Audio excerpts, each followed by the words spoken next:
नमस्कार, मैं हूं राहुल यदुवंशी और आप देख रहे हैं हरियाणा भारत। सबसे पहले आप सभी लोगों को गणतंत्र दिवस की हार्दिक शुभकामनाएं। इससे पहले की खबरों की शुरुआत करें वक्त हेडलाइन का।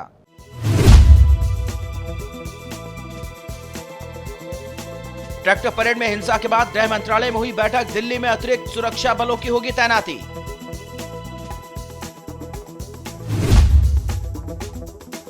किसानों की ट्रैक्टर रैली के बाद सिंधु बॉर्डर गाजीपुर बॉर्डर पर बंद की गई इंटरनेट सेवा। किसानों के उग्र होते आंदोलन के बाद सरकार ने लिया फैसला।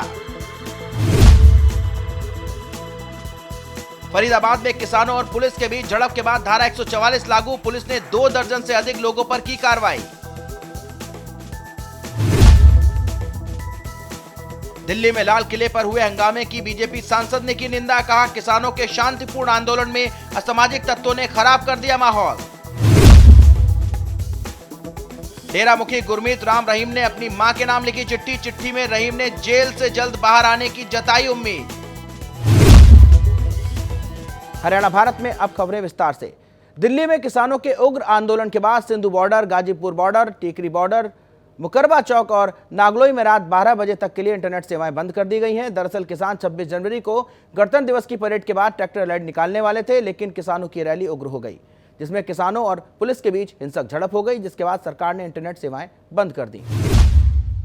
फरीदाबाद में किसानों की ट्रैक्टर रैली उग्र होने के बाद धारा 144 लागू की गई। फरीदाबाद से दिल्ली की ओर बढ़ रहे किसानों को पुलिस ने सीकरी में बैरिकेड लगाकर रोकने की कोशिश की, लेकिन किसान ट्रैक्टर लेकर जबरन आगे बढ़ने की कोशिश करने लगे, जिसके बाद पुलिस ने प्रदर्शनकारियों पर लाठीचार्ज किया। इस घटना में कई किसान घायल हो गए और 2 दर्जन से ज्यादा लोगों को हिरासत में लिया गया। जिला मजिस्ट्रेट यशपाल ने सुरक्षा कारणों का हवाला देते हुए फरीदाबाद में धारा 144 लगाने के आदेश दिए हैं।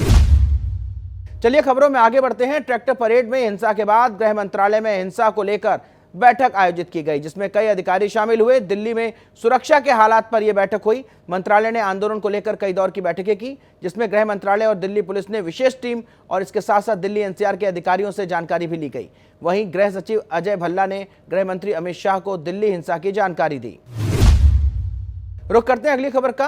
कृषि कानून के खिलाफ पिछले 2 महीनों से आंदोलन कर रहे किसानों ने दिल्ली की सीमाओं के आसपास ट्रैक्टर रैली निकाली। इस दौरान कई जगहों पर पुलिस और किसानों के बीच भिड़ंत हुई।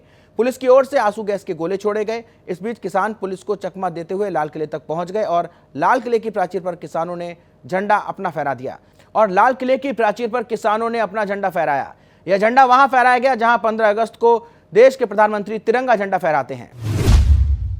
ट्रैक्टर रैली में किसानों का एक बड़ा जत्था सिंधु बॉर्डर से आउटर रिंग रोड पर पहुंचा। इस जत्थे ने लाल किले की ओर जाने की तमाम कोशिशें की, जिसके बाद लाल किले पर भारी पुलिस बल तैनात कर दिया गया। पुलिस ने कड़ी मशक्कत के बाद आंदोलनकारियों को लाल किले से वापस भेजा और साथ ही सिंधु बॉर्डर के किसानों को लाल किला जाने से रोका। किसानों को रोकने के लिए पुलिस ने हल्के बल का भी प्रयोग किया। बढ़ते अगली खबर की ओर। कृषि कानून के विरोध में प्रदर्शन कर रहे किसानों की ट्रैक्टर ट्रॉली को हरियाणा पुलिस ने जयपुर दिल्ली हाईवे पर मानेसर से पहले ही रोक दिया। हाईवे पर हजारों की संख्या में जवान तैनात किए गए। योगेंद्र यादव के नेतृत्व में जा रहे हजारों ट्रैक्टरों को वापस राजस्थान बॉर्डर की तरफ मोड़ा गया। इस बीच स्वराज पार्टी के योगेंद्र यादव ने कहा कि लाल किले की घटना से मेरा सिर झुक गया। वहां पर जो लोग थे वो सही लोग नहीं थे, वहां देशबंधु थे जो पहले दिन से हमारे साथ नहीं है। दिल्ली में लाल किले पर हुए हंगामे के बाद बीजेपी सांसद डॉक्टर अरविंद शर्मा ने निंदा की। शर्मा ने कहा किसानों के शांतिपूर्ण आंदोलन में असामाजिक तत्वों ने माहौल खराब कर हिंसा का रास्ता अपनाया है, जो गलत है।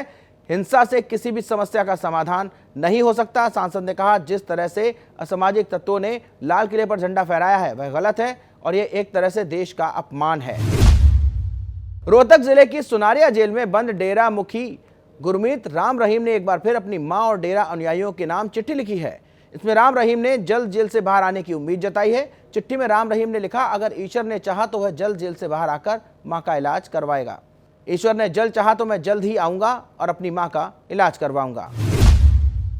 हरियाणा भारत की खबरों में फिलहाल इतना ही। देश प्रदेश की ताजा तरीन खबरों के लिए देखते रहिए हरियाणा भारत और मुझे दीजिए इजाजत। नमस्कार।